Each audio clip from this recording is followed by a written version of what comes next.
বিয়ের ৫ বছরের মাথায় যদি স্বামী স্ত্রীর সম্পর্ক খারাপ হয়ে যায়, তাহলে সেই সম্পর্ক ৭ জন্ম অবধি কিভাবে টেকবে? হ্যাঁ বন্ধুরা, এই সমস্যা আজকাল প্রায় পরিবারের। বিয়ের ৫ বছর হতে না হতেই স্বামী স্ত্রীর মধ্যে তৈরি হয়ে যায় একটা বিশাল দূরত্ব।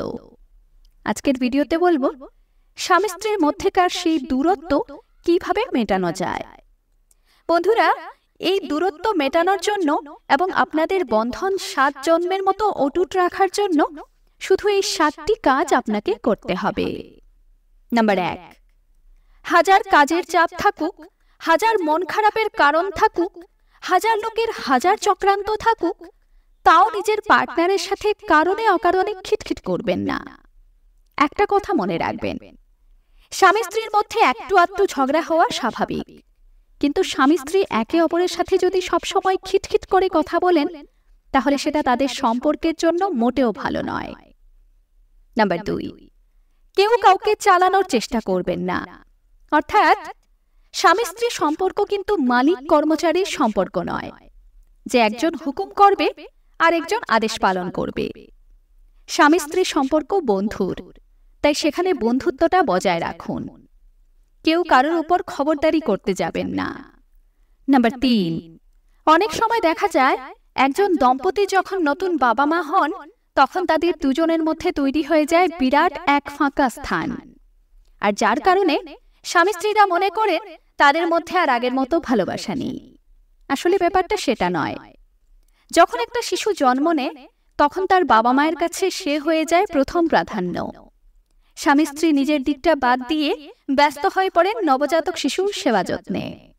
তাই একটা কথা মনে রাখবেন, সন্তান অবশ্যই গুরুত্বপূর্ণ, কিন্তু আপনাদের সম্পর্কটাও কিন্তু সমান গুরুত্বপূর্ণ। দুদিকেই সমান গুরুত্ব দিতে হবে। নাম্বার ৪, নিজেদের মান অভিমানের পালায় কখনো কোনো তৃতীয় ব্যক্তিকে ঢুকতে দেবেন না। সে আপনার মা হোক, বোন হোক, যেই হোক না কেন। মনে রাখবেন, যখন দুটো সম্পর্কের মধ্যে তৃতীয় কোনো ব্যক্তি চলে আসে, তখন সেই সম্পর্ক অনেকটা দুর্বল হয়ে পড়ে। কারণ তৃতীয় কোনো মানুষ আপনাদের দুজনের সম্পর্কের সমীকরণ কখনোই বুঝবে না। তাই এসব ব্যাপারে নিজেরাই সমাধান করুন। নাম্বার ৫, একে অপরের সাথে সপ্তাহে একদিন কোথাও ঘুরতে যান, কোনো রেস্টুরেন্টে খেতে যান, বা একসাথে একটা চায়ের দোকানে বসে চা খান, আড্ডা দিন, গল্প করুন, সিনেমা দেখুন। একে অপরকে ছোটখাটো সারপ্রাইজ দিন। দেখবে সম্পর্কে জং ধরবে না, এবং এগুলো করার মারফতে আপনারা আপনাদের সুন্দর অতীতকে মনে করবেন, ও তার ফলে মন ও সম্পর্ক দুটোই ভালো থাকবে। নাম্বার ৬, একে অপরের পছন্দ অপছন্দের খেয়াল রাখুন। প্রেম পর্ব চলাকালীন বা সদ্য বিবাহিত অবস্থায় যেভাবে সচেতনভাবে একে অপরের বিশেষ দিন বা পছন্দ অপছন্দের কথা মনে রাখতেন, সেটা বজায় রাখুন। দেখবেন তখন আপনারও মনে হবে না যে এই সম্পর্কে আর কিছু বেঁচে নেই, বা আপনার পার্টনারেরও মনে হবে না যে আপনি তাকে আর ভালোবাসেন না। নাম্বার ৭, সবচাইতে গুরুত্বপূর্ণ হচ্ছে স্বামী স্ত্রীর একে অপরকে বোঝা। বাইরের অশান্তি নিজেদের মধ্যে টেনে আনবেন না।